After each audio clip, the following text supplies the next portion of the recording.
တို့တွေမြန်မာနိုင်ငံကပညာရေးစနစ်အခေါ်အဝေါ်နဲ့တရုတ်နိုင်ငံပညာရေးစနစ်အခေါ်အဝေါ်လေးကိုလေ့လာကြည့်လိုက်အောင်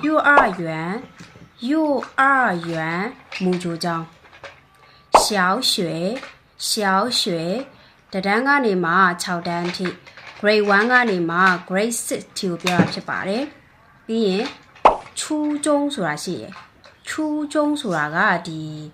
9တန်းကနေမှ9တန်းထိကိုပြောတာဖြစ်တယ် grade 7ကနေမှ grade 9ထိအဲ့ဒါကို初中လို့ခေါ်ပါတယ်ပြီးလို့ရှိရင်高中ကကြတော့ဒီ grade 10ကနေမှ grade 11ထိကိုခေါ်တာဖြစ်ပါတယ်အခုပညာသင်စနစ်နဲ့ဆိုရင်တော့10တန်းကနေမှ10တန်း17တန်း12တန်းပေါ့နော်အဲ့ဒါကိုပြောတာဖြစ်ပါတယ်高中ပြီးရင်高考ဆိုတာလည်းရှိသေးရဲ့ဒီ10တန်းတက်ပြီးတော့လို့ရှိရင်တို့တက္ကသိုလ်ဝင်မှုအတွက်ဆောင်ပွဲဖြေရတယ်လေအဲ့ဒါကို高考ဆိုတာကဒီတက္ကသိုလ်ဝင်ဆောင်ပွဲဖြေရအောင်ပြောတာဖြစ်ပါတယ်ပြီးရင်大学ဆိုတာကကြတော့ဒီတက္ကသိုလ်ကိုပြောတာဖြစ်ပါတယ်大学တက္ကသိုလ်ကျောင်းထွက်တာမျိုးဆိုလို့ရှိရင်တော့退学နဲ့သုံးတယ်退学ကျောင်းထွက်တာ退学ကျောင်းထွက်တာ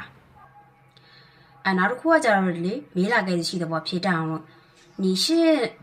哪个大学毕业的你是哪个大学毕业的你是နင်ကပေါ့နော်တနည်းပြတင်ကပေါ့哪个ဘယ်ကနေမှ大学毕业的毕业ကကြတော့ဘွဲရတာကိုပြောတာဖြစ်ပါတယ်大学ဆိုတော့တက္ကသိုလ်ပေါ့နော်အဲ့တော့တင်ကဘယ်ကျောင်းကနေတနည်းပြဘယ်ကနေပေါ့နော်တက္ကသိုလ်ဘွဲရတာလဲလို့မေးတာဖြစ်ပါတယ်အဲ့ဒါမျိုးဆိုရင်ကိုက10တန်းတက်ခဲ့ဘူးလေဆိုလို့ရှိရင်လည်းတနည်းအားဖြင့်ဒီ高中ပေါ့နော်高中တက်ခဲ့တယ်ဆိုလို့ရှိရင်လည်း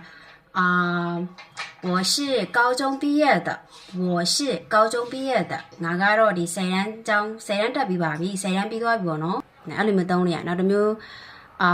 တင်ရတဲ့ကိုကတက္ကသိုလ်ပြီးသွားပြီဆိုလို့ရှိရင်လည်း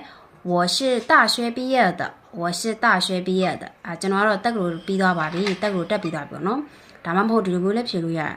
我是高中毕业的没上过大学我是高中毕业的没上过大学